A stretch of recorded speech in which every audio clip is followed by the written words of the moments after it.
आराधना vastu numero में आपका स्वागत है। आज हम एस्ट्रोलॉजिकली चार्ट में सूर्य के स्थान को बताना चाहेंगे कि अगर मेष लगन में यानी 1 नंबर की राशि मेष राशि होती है, इसमें अगर सूर्य बैठे हुए हैं तो सूर्य हमें क्या फल देते हैं। प्रथम केंद्र देह का स्थान होता है और यहाँ पे सूर्य मेष राशि में उच्च के होके बैठते हैं और अपने मित्र मंगल की राशि में बैठे हुए हैं, तो देह का जो कद होगा, काठी होगा, वो प्रभावशाली रहेगा। बुद्धि में उत्तेजना रहती है, विद्या के स्थान में महानता प्राप्त होगी और वाणी में भी प्रभाव रहेगा। हृदय में बड़ा भारी स्वाभिमान होगा और संतान पक्ष में उत्तम शक्ति रहेगी। किंतु सूर्य की 7वीं नीच दृष्टि के कारण जो अब 7वीं क्या है में देख रहे हैं 7म भाव में, तो स्त्री एवं रोजगार के स्थान को देख रहे हैं, इसलिए थोड़ा बहुत क्लेश रहेगा और सुंदरता की थोड़ी कमी रहेगी। रोजगार के मार्ग में थोड़ी परेशानियां आएंगी, कुछ कमी प्रतीत होगी।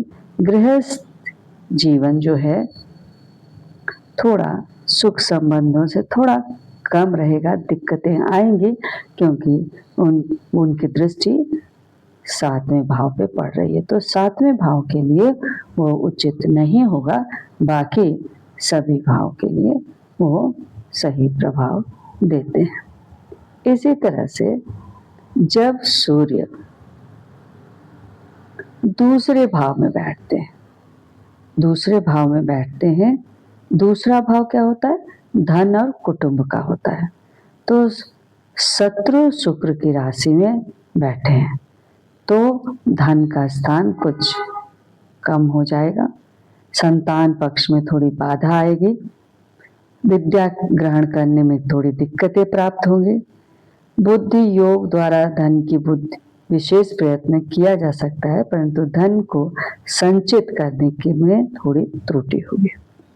7वीं दृष्टि उनकी क्या है? आयु और पे पड़ रही है, 8वें घर पे पड़ रही है, तो मंगल की जो वृश्चिक राशि में वो देख रहा है, इसलिए आयु की वो वृद्धि होगी और शक्ति का भी लाभ होगा और दिन बड़ा भारी प्रभाव पड़ेगा। उनके कुटुंब पर भी कुछ प्रभाव पड़ेगा ऐसा माना, क्योंकि सूर्य की सिर्फ 7वीं दृष्टि ही होती है, इसलिए सिर्फ 7वीं दृष्टि पर ही उसका प्रभाव रहेगा। अब आइए देखते हैं कि सूर्य अगर तीसरे भाव में बैठा हुआ, जो कि मिथुन के घर में बैठा है, तो तीसरा भाई क्या होता है? भाई और पराक्रम का होता है। मित्र बुद्ध की राशि में बैठा हुआ है, इसलिए विद्या बुद्धि के अंदर भारी शक्ति बहुत अधिक प्रचुरता से मिलेगी और तीसरे स्थान पर शक्तिशाली होकर फल अच्छा देंगे। पराक्रम पुरुषार्थ की वृद्धि होगी, साथ ही साथ दिमाग से और वाणी से भी क्या है उसका अच्छा ही प्रभाव रहेगा। 7वीं दृष्टि से वो भाग्य और धर्म को देख रहे हैं, तो गुरु की धनु राशि में देख रहा है, तो इसलिए बुद्धि योग की शक्ति के द्वारा भाग्य की भी वृद्धि होगी और धर्म भी आगे बढ़ेगा और ईश्वर और धर्म पे उनकी विशेष रूप से निष्ठा रहेगी। अब जिनके भी सूर्य चतुर्थ भाव में बैठे हुए हैं, तो चौथा भाव क्या होता है? कर्क का होता है। तो कर्क यानी मून का, और वो माता का भूमि का स्थान भी कहा जाता है। तो मित्र चंद्र की राशि में सूर्य बैठे हैं। सूर्य और चंद्र यानी राजा और रानी एक साथ जब बैठते हैं तो सुख मिलता है, माता का सुख भी मिलेगा, बुद्धि के में तेज होगी, शांति का भी धारण होगा और भूमि मकान आदि जितनी भी चीजें हैं उनका भी प्रभाव अच्छा रहेगा। और उनकी 7वीं दृष्टि पड़ रही है पिता के घर पे, यानी 10वें भाव पे पड़ रही है।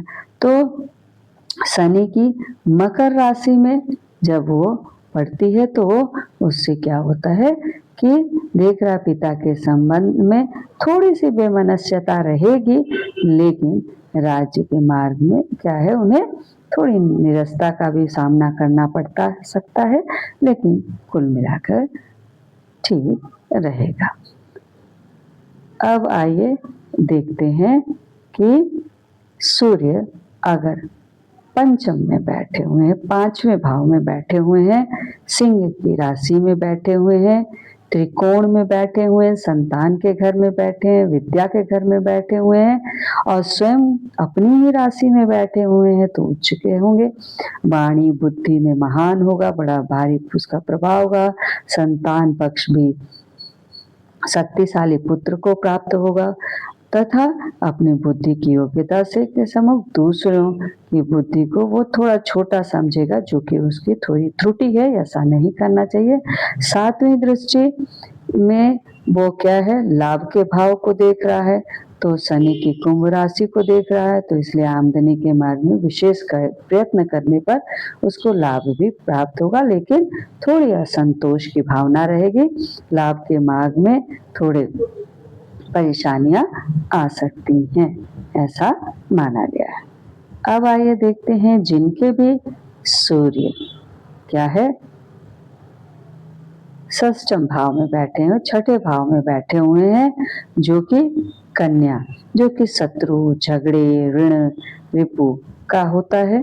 तो स्थान पे मित्र बुद्ध की राशि में बैठे हैं, तो विद्या ग्रहण करने में कुछ दिक्कतें आ सकती हैं, किंतु विद्या बुद्धि के द्वारा वो अपने बुद्धि के द्वारा कर ले जाएंगे। 6ठे स्थान पे गर्म ग्रह बड़ा शक्तिशाली फल दाता देता है, अपने आप में शत्रु पक्ष से बड़ी भारी सफलता इसमें मिलेगी। 7वीं दृष्टि से वो खर्च और बाहरी स्थान को देख रहा है, जो कि गुरु की मीन राशि को देख रहा है, तो खर्चा खूब करेगा। बुद्धि योग द्वारा बाहरी स्थानों में सफलता मिलेगी। अगर वो कहीं बाहर रहता है और दूसरे स्थान पे वो चला जाता है तो उसको अधिक लाभ मिलता है। धन्यवाद। Please like, subscribe and share. अब अगली 7वीं, 8वीं, 9वीं, 10वीं, 11वीं, 12वीं अगले भाग में लेकर हम प्रस्तुत होंगे।